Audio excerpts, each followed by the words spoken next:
जय हिंद साथियों, good morning. मैं आपका दोस्त अनुष्ट बिलास जैन स्वागत करता हूं आप सबका एसएलएच एकेडमी पर डेली करंट अफेयर्स की क्लास में। आप सबका स्वागत है। देवियों और सज्जनों, मेरा आप सबसे विनम्र अनुरोध है कि आप सब वीडियो को अंत तक बिना स्किप किए हुए पूरा मन लगा कर देखें। और अगर आपको वीडियो पसंद आए तो प्लीज वीडियो को लाइक करें, कमेंट करें, शेयर करें और चैनल को सब्सक्राइब करना बिल्कुल भी ना भूलें। साथ ही बेल आइकॉन प्रेस कर लें जिससे हमारी लेटेस्ट नोटिफिकेशन आपको तुरंत मिलती जाए। और दोस्तों याद रखें, आप अपना वीडियो का फीडबैक कमेंट बॉक्स में जरूर दें कि आपको वीडियो कैसी लगी। अब आपका ज्यादा समय न लेते हुए देखते हैं आज का पहला प्रश्न है, इनमें से कौन सी महिला तैराक हाल ही में इतिहास रचते हुए ओलंपिक में क्वालिफाई करने वाली पहली खिलाड़ी बन गई हैं। आपके ऑप्शंस हैं ए इस्लामाबाद, बी सुषमा जैन, सी सजना मेहस और डी माना पटेल। तो दोस्तों याद रखें, हाल ही में माना पटेल पहली महिला तैराक बन गई हैं इतिहास रचते हुए, जिन्होंने भारतीय पहली महिला भारतीय हैं जिन्होंने ओलंपिक में क्वालिफाई किया है, तैराक हैं। और याद रखना है दोस्तों, कौन? माना पटेल पहली महिला भारतीय तैराक हैं जिन्होंने ओलंपिक के लिए क्वालिफाई किया है। दोस्तों अब तक किसी भी भारतीय महिला तैराक ने ओलंपिक के लिए क्वालिफाई नहीं किया था। वे टोक्यो खेलों में 100 मीटर बैक स्ट्रोक में भाग लेंगी। तो याद रखना है दोस्तों कि पहली भारतीय महिला तैराक जिन्होंने ओलंपिक के लिए क्वालिफाई किया कौन है? माना पटेल। इनका एक्चुअली दोस्तों आपको बता दें कि यूनिवर्सिटी कोटे के तहत सिलेक्शन हुआ है और यह 100 मीटर बैक स्ट्रोक में भाग लेंगी। श्री हरि नटराज और साजन प्रकाश के क्वालिफाई करने के बाद टोक्यो ओलंपिक में देश की तीसरी तैराक होंगी। तो अभी तक कुल इतिहास में टोक्यो ओलंपिक के लिए भारत की तरफ से 3 लोगों ने ही क्वालिफाई किया है। सबसे पहले श्री हरि नटराज और दूसरा किया था साजन प्रकाश ने और अब किया है इन्होंने माना पटेल ने। तो याद रखना है दोस्तों, माना टोक्यो ओलंपिक में देश की तीसरी तैराक होंगी। साजन प्रकाश ने 200 मीटर बटरफ्लाई और श्री हरि नटराज ने 100 मीटर बैक स्ट्रोक में क्वालिफिकेशन का ए मार्क हासिल किया था। देखते हैं दोस्तों आज का अगला प्रश्न है, हाल ही में उत्तराखंड के नए मुख्यमंत्री कौन चुने गए? आपके ऑप्शन है ए तीरथ सिंह रावत, बी त्रिवेंद्र सिंह रावत, सी पुष्कर सिंह धामी और डी बेबी रानी मौर्य। तो दोस्तों याद रखना है, हाल ही में उत्तराखंड के नए मुख्यमंत्री पुष्कर सिंह धामी चुने गए हैं। दोस्तों आपको बता दें, इनके पहले तीरथ सिंह रावत और उनके भी पहले त्रिवेंद्र सिंह रावत उत्तराखंड के मुख्यमंत्री थे, जबकि बेबी रानी मौर्य जो आप ऑप्शन में देख रहे हैं यह उत्तराखंड की राज्यपाल है वर्तमान में। दोस्तों वह उत्तराखंड के कौन? दोस्तों याद रखना है, पुष्कर सिंह धामी उत्तराखंड के सबसे युवा मुख्यमंत्री होंगे। तो अभी तक के इतिहास में उत्तराखंड के सबसे युवा मुख्यमंत्री कौन हुए? पुष्कर सिंह धामी होंगे। 45 वर्षीय पुष्कर सिंह धामी ऊधम सिंह नगर जिले के खाटीमा निर्वाचन क्षेत्र से विधायक हैं। वह तीरथ सिंह रावत की जगह लेंगे जिन्होंने पद से इस्तीफा दे दिया था। और दोस्तों पुष्कर सिंह धामी उत्तराखंड के 11वें मुख्यमंत्री होंगे। याद रखना है दोस्तों, पिछले 4 महीनों में यह तीसरे मुख्यमंत्री हैं। सबसे पहले त्रिवेंद्र सिंह रावत के इस्तीफे पर तीरथ सिंह रावत बने थे और अब तीरथ सिंह रावत के इस्तीफे पर पुष्कर सिंह धामी बने हैं। तो 4 महीने में यह तीसरे मुख्यमंत्री हैं और कुल उत्तराखंड के यह 11वें मुख्यमंत्री है। याद रखना है। अब नजर डालेंगे दोस्तों उत्तराखंड की तरफ, तो जैसे हम उत्तराखंड को देख सकते हैं, यह राज्य अंतर्राष्ट्रीय सीमाओं में चीन और नेपाल से अंतर्राष्ट्रीय सीमा और राजकीय सीमाओं में हिमाचल प्रदेश, हरियाणा और उत्तर प्रदेश से सीमा साझा करता है। दोस्तों हरियाणा से इसकी सीमा सबसे कम लगती है, जबकि उत्तर प्रदेश से इसकी सीमा सर्वाधिक लगती है। अब आपको इसके बारे में और जानकारी बता दें तो उत्तराखंड से जुड़ी हुई, उत्तराखंड की राजधानी दो हैं, एक देहरादून पहले से और दूसरी गैरसैंण अभी कुछ समय पहले ही चुनी गई है, जो ग्रीष्मकालीन राजधानी है। कौन सी? गैरसैंण। याद रखना है दोस्तों, उत्तराखंड की स्थापना 9 नवंबर 2000 को तथा उत्तराखंड के राज्यपाल बेबी रानी मौर्य और वर्तमान मुख्यमंत्री पुष्कर सिंह धामी हैं। उत्तराखंड के पड़ोसी राज्य आपको पता है, हिमाचल प्रदेश, हरियाणा, उत्तर प्रदेश और पड़ोसी देशों से मतलब अंतर्राष्ट्रीय सीमा को देखें तो चीन और नेपाल से। उत्तराखंड के में स्थित वन एवं राष्ट्रीय उद्यान देखें तो राजाजी नेशनल पार्क, गंगोत्री राष्ट्रीय उद्यान, जिम कॉर्बेट नेशनल पार्क। याद रखना है दोस्तों, Jim Corbett national park Bharat का पहला नेशनल पार्क है या भारत का पहला राष्ट्रीय उद्यान आपसे पूछा जाए नेशनल पार्क, तो याद रखना है Jim Corbett national park Bharat का पहला नेशनल पार्क उत्तराखंड में स्थित है। साथ ही याद रखना है, अगर आपसे विश्व का पहला नेशनल पार्क पूछा जाता है तो वह आपको याद रखना है yellow stone national park USA में स्थित है, जो विश्व का पहला नेशनल पार्क है। फूलों की घाटी या फ्लावर्स वैली राष्ट्रीय उद्यान, याद रखना दोस्तों, आप फूलों की घाटी और फ्लावर्स वैली में कंफ्यूज ना हो, एक ही है दोनों, या हिंदी में फ्लावर्स वैली, इंग्लिश में। तो फ्लावर्स वैली या फूलों की घाटी राष्ट्रीय उद्यान उत्तराखंड में, और नंदा देवी राष्ट्रीय उद्यान भी उत्तराखंड में ही स्थित है, याद रखना है दोस्तों। और अब उत्तराखंड में स्थित बांध देखें तो टेहरी बांध भागीरथी और भीलंगाना नदी पर। दोस्तों दूसरी नदी का नाम भी याद रखना है, पूछा गया है एग्जाम में, इसलिए आपको यहाँ लिखा नहीं दिख रहा, लेकिन याद रखें टेहरी बांध भागीरथी और भीलंगाना नदी पर भारत का सबसे ऊंचा बांध है, याद रखना है। कोटेश्वर बांध भागीरथी नदी पर, कौन सी नदी पर दोस्तों? कोटेश्वर बांध भागीरथी नदी पर। और लाखवार ब्यासी बांध यमुना नदी पर। तो दोस्तों यह भी याद रखना है, ब्यासी देख के ब्यास नदी का अंदाजा नहीं लगाना है, उत्तराखंड नहीं आती है ब्यास नदी, तो याद रखना है लाखवार ब्यासी बांध यमुना नदी पर है। भारत का पहला वन चिकित्सा केंद्र उत्तराखंड के रानीखेत में है। दोस्तों याद रखना है, भारत का पहला वन चिकित्सा केंद्र, यहां से हम सबसे पहले भारत का पहला पहला देखेंगे। दूसरा है उत्तराखंड में भारत का पहला पॉलिनेटर पार्क या पराग कण पार्क खोला गया है। दोस्तों उत्तराखंड के देहरादून में डोईवाला में सूर्यधारा झील बनाई गई है, पूछी गई है दोस्तों सूर्यधारा झील, तो याद रखना है कि कहां, उत्तराखंड के देहरादून के डोईवाला में सूर्यधारा झील बनाई गई है। और उत्तराखंड की टिहरी झील पर देश के सबसे लंबे single lane motor wheel suspension bridge Dobra Chanti पुल का उद्घाटन हुआ। तो दोस्तों देश का सबसे लंबा single lane motor wheel suspension bridge कौन सा है? डोबरा चांठी पुल है। यह कहां? तो टेहरी झील पर बनाया गया है। और टेहरी झील कहां है? तो उत्तराखंड में स्थित है। उत्तराखंड से जुड़े अन्य तथ्य देखेंगे दोस्तों, तो उत्तराखंड के नैनीताल में देश का पहला मास गार्डन विकसित हुआ है। देश का पहला मास गार्डन कहां विकसित हुआ है? नैनीताल में, उत्तराखंड के। उत्तराखंड सरकार ने पिथौरागढ़ में देश का सबसे बड़ा ट्यूलिप गार्डन बनाने का निर्णय लिया है। जम्मू कश्मीर में श्रीनगर के बाद यह देश का दूसरा ट्यूलिप गार्डन होगा। तो दोस्तों भारत का सबसे बड़ा ट्यूलिप गार्डन कहाँ है? उत्तराखंड के पिथौरागढ़ में बना है। इसके अलावा देश का पहला ट्यूलिप गार्डन तो जम्मू कश्मीर के श्रीनगर में, और जो पिथौरागढ़ वाला है यह देश का दूसरा ट्यूलिप गार्डन है, याद रखना है। उत्तराखंड के नैनीताल जिले में हिमालय के शिवालिक रेंज में पाए जाने वाले वृक्षों की 210 से अधिक प्रजातियों के संरक्षण के लिए शिवालिक आर्बोरेटम या वनस्पति संग्रह नाम का इस प्रकार का पहले वनस्पति उद्यान का उद्घाटन किया गया है। तो दोस्तों शिवालिक आर्बोरेटम नाम से एक वनस्पति उद्यान का उद्घाटन हुआ है, जो कि इस तरह का पहला जो वनस्पति संरक्षण के लिए बनाया गया हो, पहला उद्यान है। देखते हैं दोस्तों आगे की लाइन, तो 100% साक्षरता वाला देश का पहला जिला कौन सा है? यहाँ पर देहरादून। दोस्तों उत्तराखंड के वन विभाग ने पिथौरागढ़ जिले में कुमायूं के मुनस्यारी में भारत का पहला कबक पार्क विकसित किया है। दोस्तों उत्तराखंड के वन विभाग ने कहा? पिथौरागढ़ जिले में कुमायूं के मुनस्यारी में भारत का पहला कौन सा कबक पार्क या लाइकेन पार्क विकसित किया है। एम्स ऋषिकेश उत्तराखंड देश का पहला ऐसा सरकारी स्वास्थ्य संस्थान बन गया है जिसके पास अपना हेलीपैड है। तो दोस्तों देश का पहला ऐसा सरकारी स्वास्थ्य संस्थान कौन सा है जिसके पास अपना हेलीपैड है? तो एम्स है ऋषिकेश। आगे की दो लाइन और हैं दोस्तों उत्तराखंड से, ध्यान से सुनिए। कार्बेट टाइगर रिजर्व में पहली बार दुर्लभ एल्बिनो मादा सांभर या सफेद साबर और विलुप्त प्राय फिशिंग कैट की मौजूदगी मिली है। तो दोस्तों पहली बार दुर्लभ एल्बिनो मादा सांभर या फिशिंग और विलुप्त प्राय फिशिंग कैट की कहाँ मिली है? तो कार्बेट टाइगर रिजर्व में। और आखिरी है, देश का पहला हिम तेंदुआ संरक्षण केंद्र उत्तराखंड के उत्तरकाशी जिले की भैरव घाटी में लंका नाम की जगह पर बनेगा।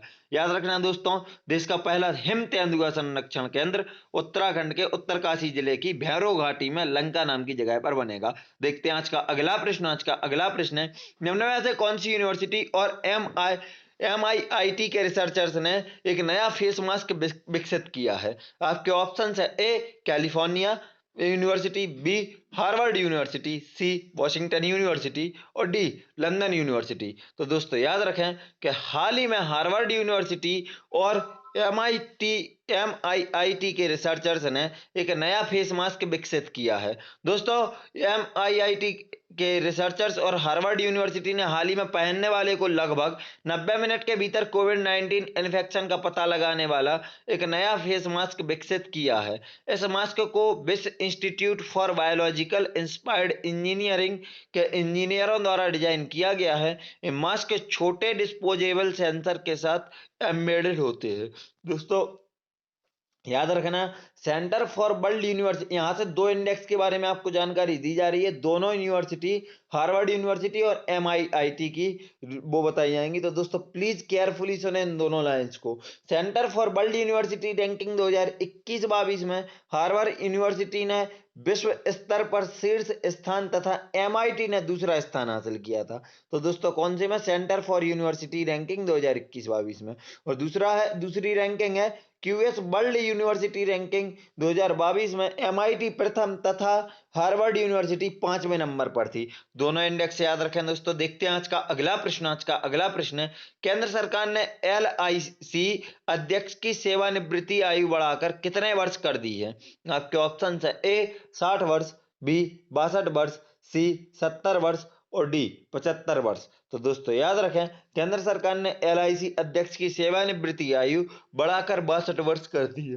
दोस्तों, केंद्र सरकार ने हाल ही में भारतीय जीवन बीमा निगम विनिमय 1960 में संशोधन करके अध्यक्ष की सेवानिवृत्ति आयु बढ़ाकर 62 वर्ष कर दी है।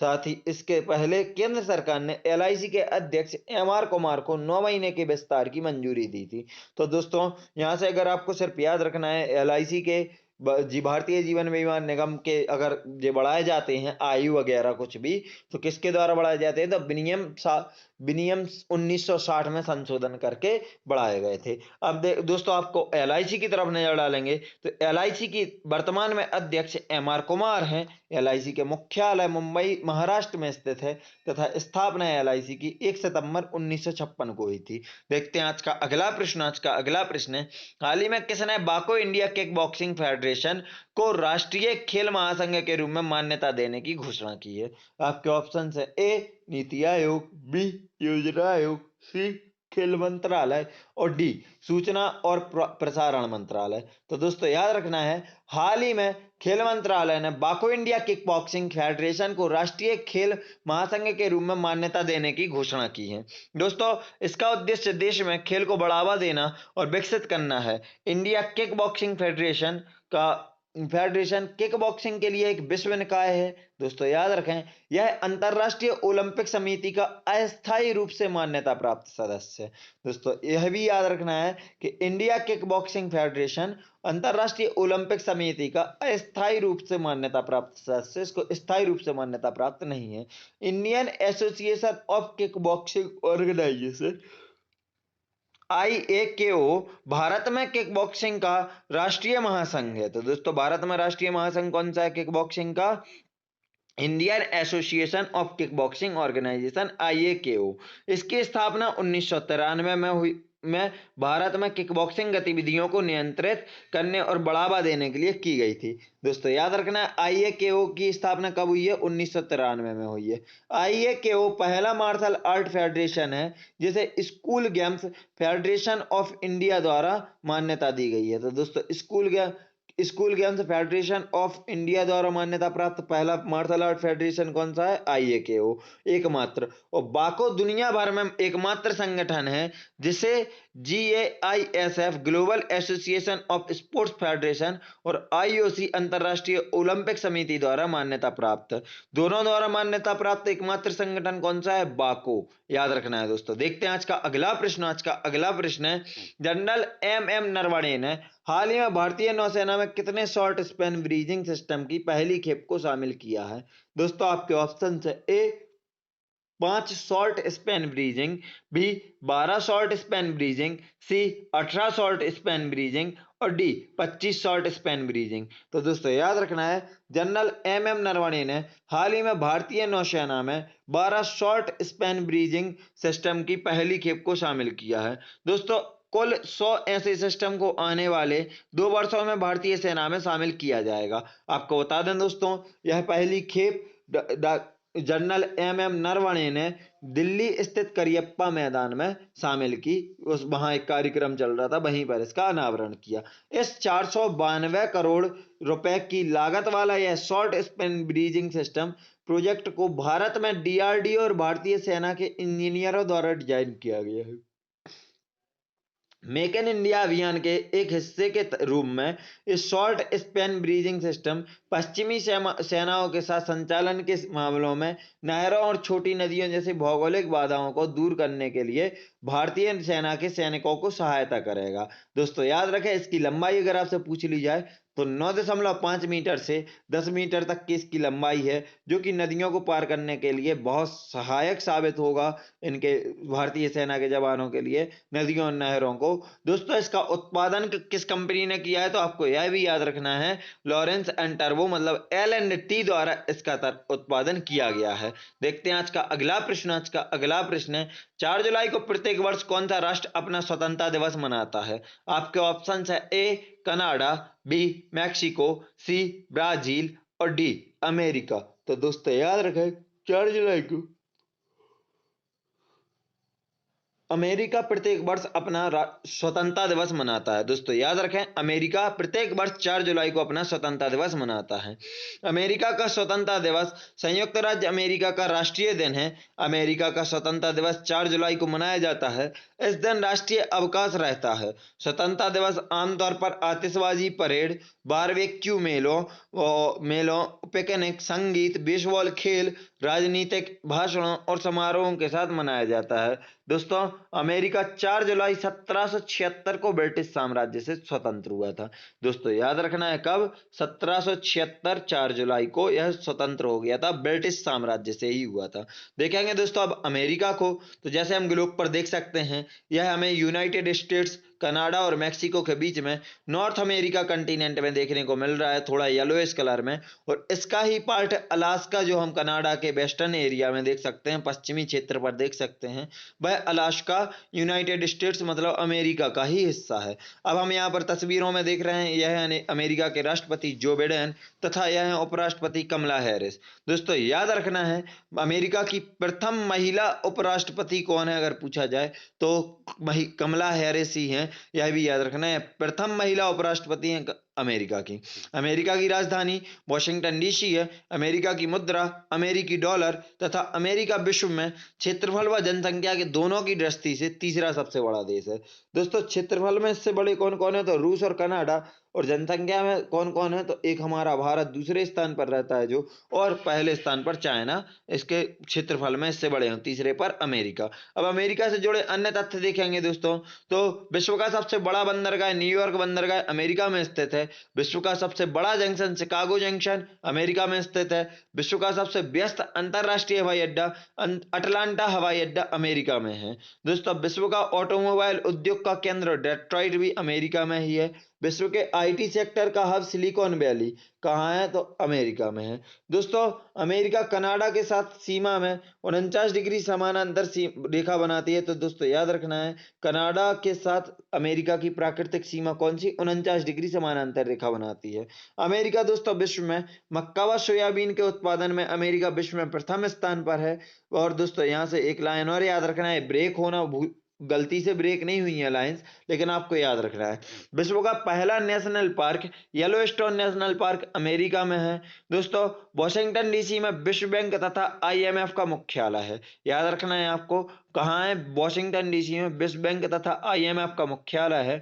न्यूयॉर्क में UNO का मुख्यालय है, यूनाइटेड नेशंस ऑर्गेनाइजेशन का मुख्यालय कहाँ है, UNO का न्यूयॉर्क में स्थित है। भारत का ऑटोमोबाइल हब पीथमपुर को कहा जाता है। मोस्ट इंपॉर्टेंट पॉइंट दोस्तों, कई बार पूछा गया है और आपको याद रखना है, भारत का ऑटोमोबाइल हब किस को कहा जाता है, तो पीथमपुर को। पीथमपुर कहाँ स्थित है, तो मध्य प्रदेश राज्य के धार जिले में पीथमपुर स्थित है, जिसे भारत का डेट्रॉइट और शुष्क बंदरगाह भी कहा जाता है। भारत का IT सेक्टर का हब किसको कहा जाता है, तो बेंगलुरु शहर को कहा जाता है। दोस्तों यह हक नहीं हब है, तो भारत का IT सेक्टर का हब किसको कहा जाता है? बेंगलुरु शहर को कहा जाता है, जिसे सिलिकॉन वैली ऑफ इंडिया भी कहा जाता है बेंगलुरु को। स्टैच्यू ऑफ लिबर्टी नामक मूर्ति न्यूयॉर्क में स्थित है। याद रखना है दोस्तों, स्टैच्यू ऑफ लिबर्टी अमेरिका में नहीं बनाई गई थी, यह फ्रांस द्वारा अमेरिका को गिफ्ट दी गई थी, जो कुछ समय पहले तक विश्व की सबसे ऊंची मूर्ति थी। लेकिन अब जब हमारे यहाँ स्टैच्यू ऑफ यूनिटी बन चुका है सरदार पटेल का, गुजरात में नर्मदा नदी के किनारे, तो वह सबसे ऊंचा है। कौन सा? सरदार वल्लभ भाई पटेल की मूर्ति स्टैच्यू ऑफ यूनिटी विश्व की सबसे ऊंची मूर्ति है। दोस्तों, अब भारत और अमेरिका के बीच सैन्य अभ्यास देखेंगे। जो भारत और अमेरिका के बीच सैन्य अभ्यास आयोजित किए जाते हैं, तो पहला है वज्र प्रहार सैन्य अभ्यास, दूसरा है मालाबार सैन्य अभ्यास, तीसरा है टाइगर ट्रंप सैन्य अभ्यास और चौथा है युद्ध सैन्य अभ्यास।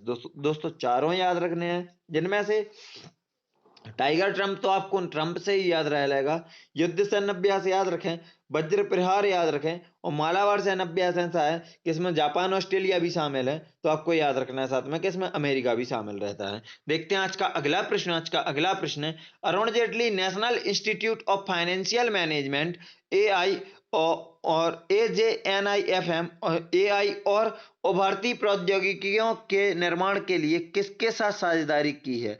दोस्तों आपके ऑप्शंस है: A Microsoft, B Google, C Tesla और डी अमेजन। तो दोस्तों याद रखें, Arun Jaitley national institute of financial management ने AI और उभरती प्रौद्योगिकी के निर्माण के लिए माइक्रोसॉफ्ट के साथ साझेदारी की है।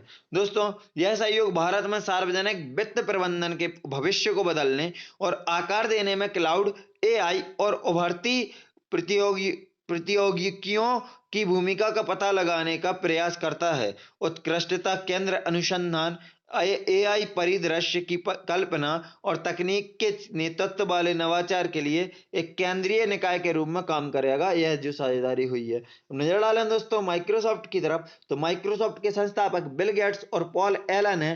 माइक्रोसॉफ्ट की स्थापना 4 अप्रैल 1975 को हुई थी। माइक्रोसॉफ्ट का मुख्यालय रेडमंड वॉशिंगटन संयुक्त राज्य अमेरिका में स्थित है। दोस्तों कहाँ है? रेडमंड वॉशिंगटन DC संयुक्त राज्य अमेरिका में माइक्रोसॉफ्ट का मुख्यालय। और माइक्रोसॉफ्ट के वर्तमान में CEO और अध्यक्ष सत्या नडेला है। याद रखना है दोस्तों, माइक्रोसॉफ्ट के CEO और अध्यक्ष कौन है? सत्या नडेला। देखते हैं आज का अगला प्रश्न। आज का अगला प्रश्न है, हिंद महासागर नौसेना संगोष्ठी का 7वां संस्करण हाल ही में कहाँ संपन्न हुआ है? आपके ऑप्शन है: ए मालदीव, बी फ्रांस, सी भारत और डी इंडोनेशिया। तो दोस्तों याद रखना है, हिंद महासागर नौसेना संगोष्ठी के 7वें संस्करण का हाल ही में फ्रांस में समापन हुआ है। दोस्तों याद रखना, अगर आपसे यह पूछ लिया जाए हिंद महासागर नौसेना संगोष्ठी का कौन सा संस्करण फ्रांस में समापन हुआ, तो आपको याद रखना है 7वां।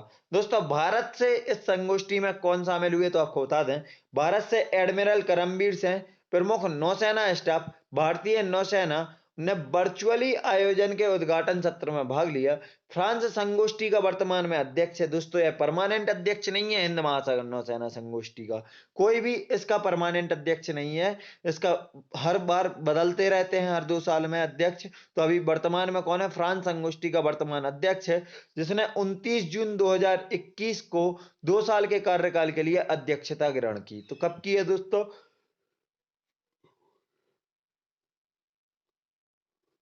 अभी 5 दिन पहले 29 जून 2021 को ही इन्होंने 2 साल की फ्रांस ने अध्यक्षता ग्रहण की है। IONS मतलब हिंद महासागर नौसेना संगोष्ठी क्षेत्रीय रूप से समुद्री सुरक्षा सहयोग, क्षेत्रीय समुद्री मुद्दों पर चर्चा और मैत्रीपूर्ण संबंधों को बढ़ावा देने जैसे प्रासंगिक समुद्री मुद्दों पर चर्चा के लिए एक खुला और समावेशी मंच प्रदान करके सदस्य राज्यों की नौसेनाओं के बीच समुद्री सहयोग बढ़ाने के लिए हिंद महासागर क्षेत्र के तटीय राज्यों के बीच आयोजित द्विवार्षिक बैठकों की एक श्रृंखला है। दोस्तों याद रखना है, इसकी बैठकें सदैव द्विवार्षिक होती हैं, तो द्विवार्षिक बैठकों की एक श्रृंखला है। इस तरह की पहली संगोष्ठी कब हुई? तो 2008 में हुई थी, जब मेजबान के रूप में भारत के साथ आयोजित की गई थी। तो दोस्तों इस तरह की पहली संगोष्ठी की मेजबानी किसने की थी? भारत ने की थी, और अध्यक्षता भी तब भारत ने ही की थी। देखते हैं आज का अगला प्रश्न। आज का आखिरी प्रश्न भी दोस्तों यही है, हाल ही में किसने सलाम दिल से पहल शुरू की है? आपके ऑप्शन है: ए नीति आयोग, बी टाटा ग्रुप, सी HDFC बैंक और डी SBI बैंक। तो दोस्तों याद रखें, हाल ही में एचडीएफसी बैंक ने सलाम दिल से नामक एक पहल शुरू की है। दोस्तों, एचडीएफसी बैंक ने देश भर के डॉक्टरों को श्रद्धांजलि देने के लिए महामारी के दौरान डॉक्टरों की अथक सेवा के लिए उनका आभार व्यक्त करने के लिए सलाम दिल से पहल शुरू की। सलाम दिल से सभी डॉक्टरों को योगदान को स्वीकार करने और उसका जश्न मनाने के लिए प्रोत्साहित करता है।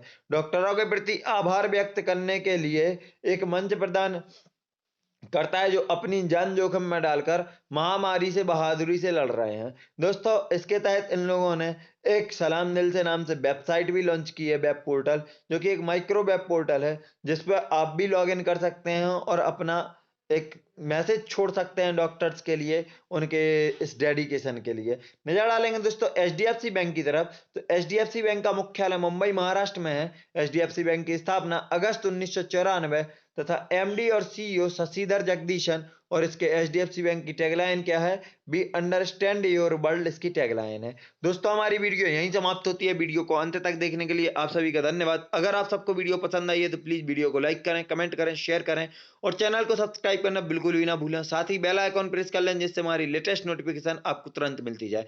दोस्तों, आपको वीडियो कैसी लगी इसका फीडबैक आप लोग कमेंट बॉक्स में जरूर दें। अगर आप हम सबसे social media like Facebook, Instagram और टेलीग्राम पर जुड़ना चाहते हैं तो आप डिस्क्रिप्शन बॉक्स से लिंक द्वारा हमें फॉलो कर सकते हैं। और अगर आपको इस क्लास की पीडीएफ चाहिए तो आप हमारे टेलीग्राम चैनल एसएलएच अकेडमी को ज्वाइन कर सकते हैं। वीडियो को अंत तक देखने के लिए एक बार फिर से धन्यवाद। जय हिंद, जय भारत, आपका दिन मंगलमय हो।